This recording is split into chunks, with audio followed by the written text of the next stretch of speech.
The 1980s didn't simply produce fantasy movies. The decade treated audiences like test subjects. There were no focus groups, no sensitivity checks, and no executives stopping projects to ask, will this trend? Or how will critics react? Fantasy was free to be risky. These films blended wonder with real fear, innocence with shocking cruelty, and practical effects that felt disturbingly believable, along with creative decisions that would be instantly rejected today. Some films confused viewers, others terrified children in theater seats, and a few even quietly ruined careers. Many titles disappeared not because they failed, but because they refused to behave. They didn't explain themselves, they didn't guide the audience gently, and they certainly didn't apologize. Today, we're counting down 10 of the most underrated 80s fantasy film studios would never touch now. Not the obvious classics and not the comfortable nostalgia picks, but the movies that feel slightly illegal in hindsight, the ones modern studios would sanitize, reboot into something unrecognizable, or quietly decline in a pitch meeting. Stay until the end, because the deeper we go, the clearer it becomes why modern fantasy plays things so safely today. And if you love forgotten cinema and fantasy that dares to disturb as much as it dazzles, be sure to subscribe to Vintverse, a channel that survives where safe movies cannot.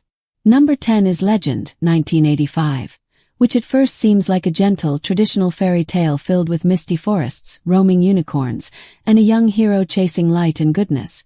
But that comforting illusion only exists long enough to lower your defenses before the film reveals itself as a dreamlike fall into temptation, fear, and moral collapse, where darkness isn't a simple enemy to defeat but something seductive, patient, and intelligent, embodied by a lord of darkness who is calm, intimate, and persuasive rather than loud or theatrical, quietly waiting for people to betray themselves. What makes this film feel impossible today is its treatment of innocence. The heroine is not protected by destiny or purity, but instead curious, impulsive, and emotionally vulnerable, allowed to flirt with darkness without immediate punishment or redemption, creating a morally gray space modern fantasy usually avoids in favor of clear messaging.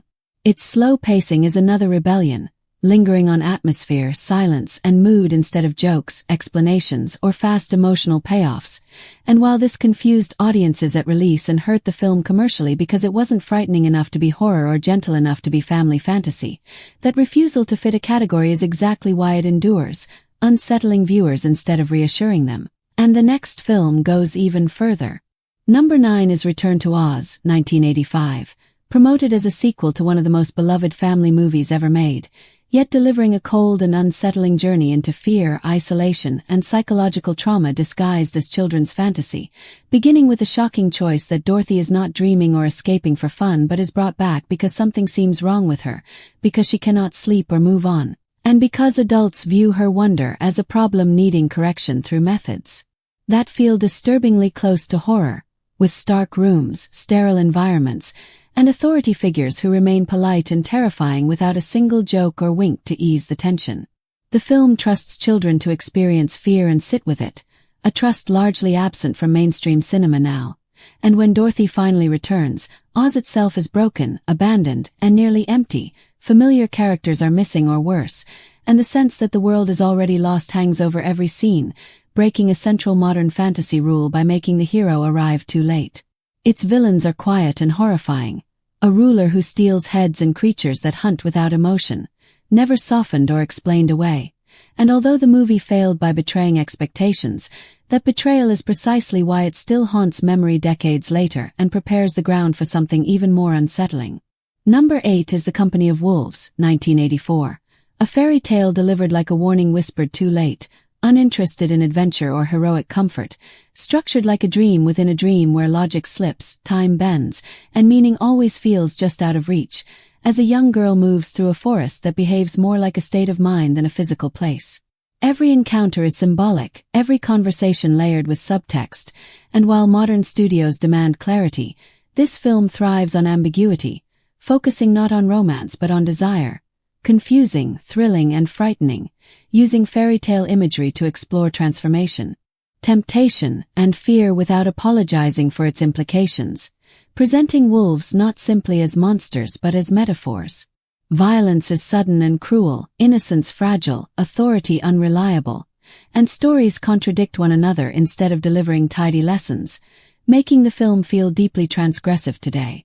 Its theatrical, almost surreal design and painfully intimate practical transformations force viewers to watch bodies change in uncomfortable, invasive ways that modern fantasy would rush or hide behind digital effects.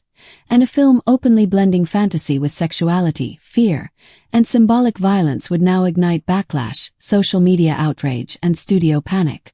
Number 7 is Excalibur, 1981, which rejects the modern push for relatable, morally reassuring heroes and instead presents a world where desire destroys kingdoms, loyalty collapses, and heroism carries corruption within it, showing power as something that poisons, kings as impulsive and arrogant, and violence as exhausting and permanent rather than spectacular, making victories feel hollow and bitter. Characters are not redeemed through speeches or convenient sacrifices. Selfish choices rot everything around them. Love affairs fracture alliances, pride sparks civil war, and betrayal feels inevitable rather than surprising. The film also refuses to soften intimacy, portraying relationships as manipulative and transactional and desire as dangerous rather than romantic, while its raw visuals, heavy armor, dirty faces, blood left on blades, and magic that feels ancient and indifferent, make spells seem like violations instead of miracles, reminding characters how small they truly are and opening the door to something even harsher. Number 6 is Flesh Plus Blood, 1985, where fantasy drops all pretense of nobility and exposes a medieval world that is dirty, brutal, sexually charged, and desperate, with no heroic speeches, clean quests, or guiding destiny. Only survival in a place where violence is casual, loyalty temporary, and power belongs to whoever can seize and hold it. Characters fight not for ideals but because they are hungry, angry, or afraid. And what makes the film truly untouchable today is its treatment of intimacy as transactional, manipulative, and deeply uncomfortable, with shifting power dynamics and desire used as another weapon.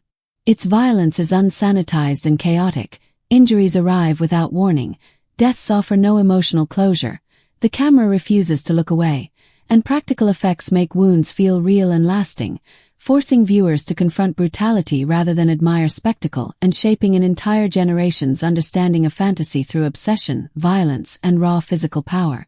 Number 5 is Conan the Barbarian, 1982.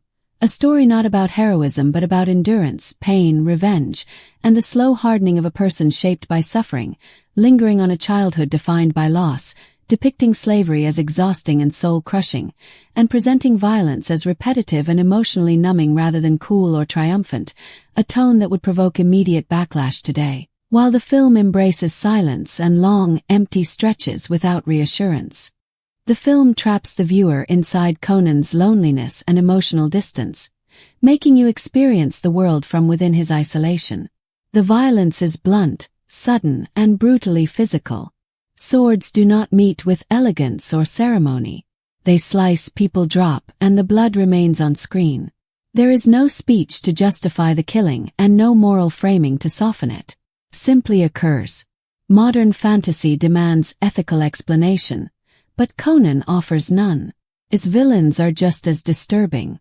Power comes from cult-like loyalty, manipulation, and psychological control. The antagonist is not satisfied with ruling others. He wants their belief. That darkness still feels disturbingly relevant today, which is exactly why studios would avoid a film like this now. Sexuality is presented without hesitation or romantic polish. Desire exists openly without apology. Connections between people are short-lived, intense, and disposable. There is no comforting love story designed to please the audience. That harsh honesty clashes directly with modern expectations. Yet the film survives because it feels truthful. It does not pretend fantasy is pure or gentle. It argues that strength is created through pain rather than destiny, a message that is deeply unfashionable today. Number 4, Time Bandits, 1981. At first glance, Time Bandit seems light and playful. A child hero, small thieves, time travel, chaos, and mischief. It appears to be a cheeky adventure for younger viewers. But that tone is a deception, because beneath the jokes and absurd situations is a film that is openly nihilistic, cruelly ironic, and completely unconcerned with protecting its audience emotionally. Modern studios would never allow this story to end the way it does. It follows a young boy carried into a chaotic journey through history. Yet, unlike modern fantasy, the experience does not empower him, confuses him. Adults and authority figures are incompetent or corrupt. Gods are petty, evil is administrative, and heroism happens mostly by accident.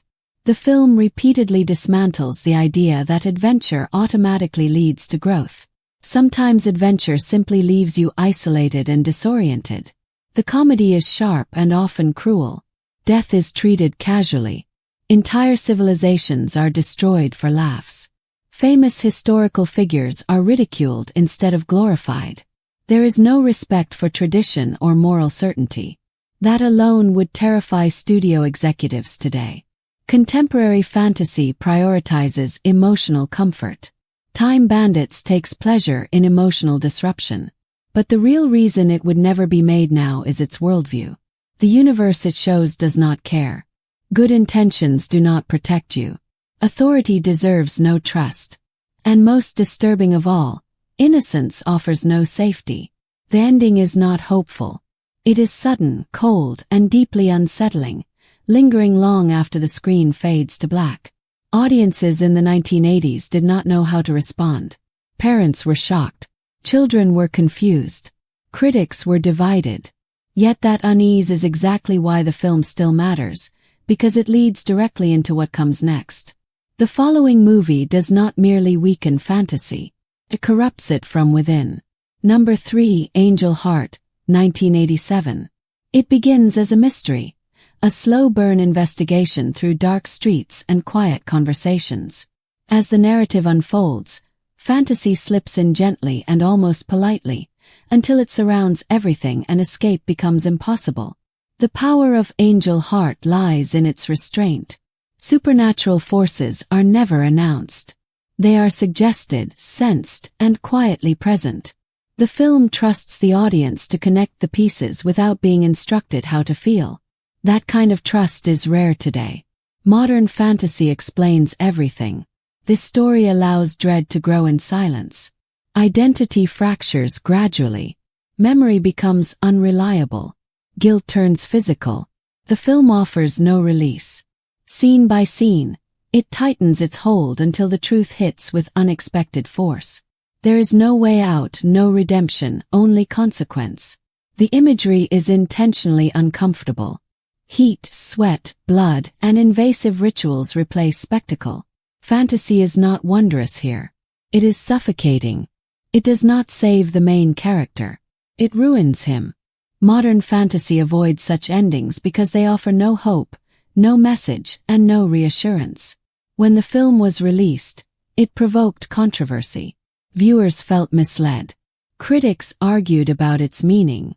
Some rejected it completely. Over time, however, its real danger became clear. It used fantasy not to escape reality, but to reveal something disturbing beneath it. And what comes next moves even deeper into territory so provocative that studios today would only touch it by removing everything that made it powerful. This is where fantasy becomes forbidden. Number 2, The Last Temptation of Christ, 1988. This is the entry that would not survive the modern internet. Not because of violence or explicit content, but because it confronts something studios now avoid directly. Belief, identity, and the unsettling idea that sacred figures may be human before they are holy. When the film was released, it did not merely divide audiences. It sparked protests, walkouts, and public condemnation. It was attacked by many people who had never even watched it. That reaction is precisely why it ranks so high. Today, studios would not take the risk at all. What makes this film dangerous is not shock, but vulnerability. Its central figure doubts, fears, questions his mission, and imagines an ordinary life instead of a divine fate. That single choice shattered expectations. Modern cinema avoids this kind of spiritual uncertainty because it invites outrage from every side. The tone is intentionally uncomfortable. There are no triumphant musical cues guiding the audience. Silence stretches. Conversations linger. Moral conflict remains unresolved. Modern films seek clarity. This one insists on tension. It does not soften its themes, dilute its ideas, or apologize for them. In an era where creative decisions are judged by potential backlash, The Last Temptation of Christ feels defiantly honest. Even its ending provides no simple relief. Instead, viewers are left struggling with interpretation. Was faith strengthened by doubt, or was doubt intensified by faith? The film refuses to answer.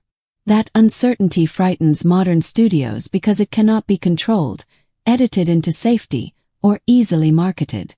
At the time, the film nearly destroyed careers. Today, it would likely never be approved at all. And the number one film on this list goes even further, not by questioning belief, but by dismantling fantasy itself until nothing comforting remains. Number 1, Brazil, 1985. It is a nightmare presented as satire, a world in which imagination is not freedom but a fragile survival tool slowly crushed by bureaucracy, paranoia, and institutional cruelty. At its heart, Brazil is a fantasy about escape, not through magic or prophecy, but through private dreams. The main character endures by imagining himself as a heroic figure flying above a grim, oppressive city. Yet the film delivers a deeply unsettling idea. Fantasy is not salvation. It is only the final shelter of a mind under siege. That alone breaks one of modern fantasy's most sacred rules. Imagination is supposed to rescue you. Here, it merely postpones what cannot be avoided. The world of Brazil is relentlessly hostile.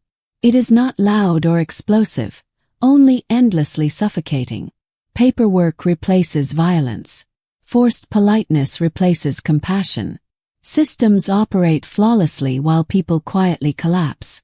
There is no single villain to defeat and no throne to claim. Evil is scattered so thinly that it becomes invisible.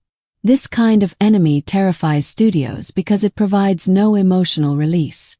The comedy is merciless. Tragedy becomes farce. Death is treated as an administrative problem. Human suffering fades into background noise. Modern films soften satire to protect their audience. Brazil refuses. It laughs while closing in. There is no triumph, no last-minute rescue, and no inspiring speech. Fantasy does not prevail. Reality does not bend. The system does not fall apart. The final moments do not simply remove hope. They dismantle it piece by piece, without apology. When the film was first released, studios tried to alter it. They demanded a happier ending, clearer meaning, and something easier to sell. The director resisted, knowing that changing the ending would destroy the entire purpose of the story. That conflict alone explains everything. The film exists only because it was created during a time when creative battles could still be won.